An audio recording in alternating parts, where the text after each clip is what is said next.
Welcome to the Daily Dad Podcast, where we provide one lesson every day to help you with your most important job, being a dad. These are lessons inspired by ancient philosophy, by practical wisdom, and insights from dads all over the world. Thank you for listening, and we hope this helps.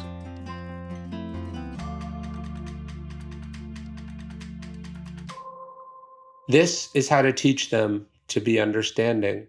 One of the wonderful benefits of reading fiction, studies have begun to show, is that it helps cultivate empathy.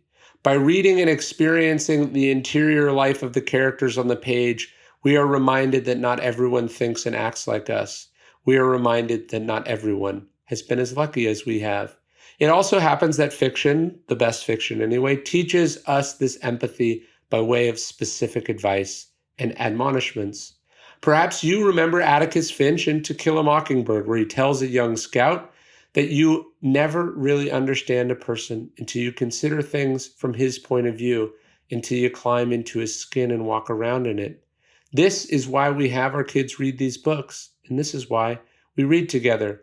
But it's actually The Great Gatsby that more perfectly combines the empathetic qualities of fiction, quotable prescriptions, and of course, timeless fatherly advice. It comes to us from Fitzgerald via his character, Nick Carraway. In my younger and more vulnerable years, he writes, my father gave me some advice that I've been turning over in my mind ever since. Whenever you feel like criticizing anyone, he told me, just remember that all the people in this world haven't had the advantages that you have. We need our kids to understand this.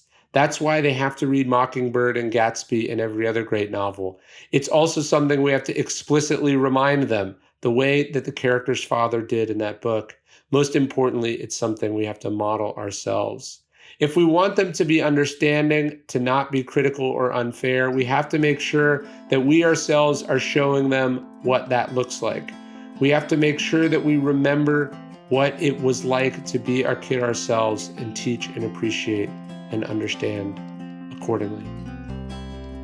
You're listening to the Daily Dad Podcast, one meditation a day inspired to help you do your most important job, which is be a great father. These are meditations inspired by ancient wisdom, psychological research, and just great strategies from normal dads just like you. Thanks for listening.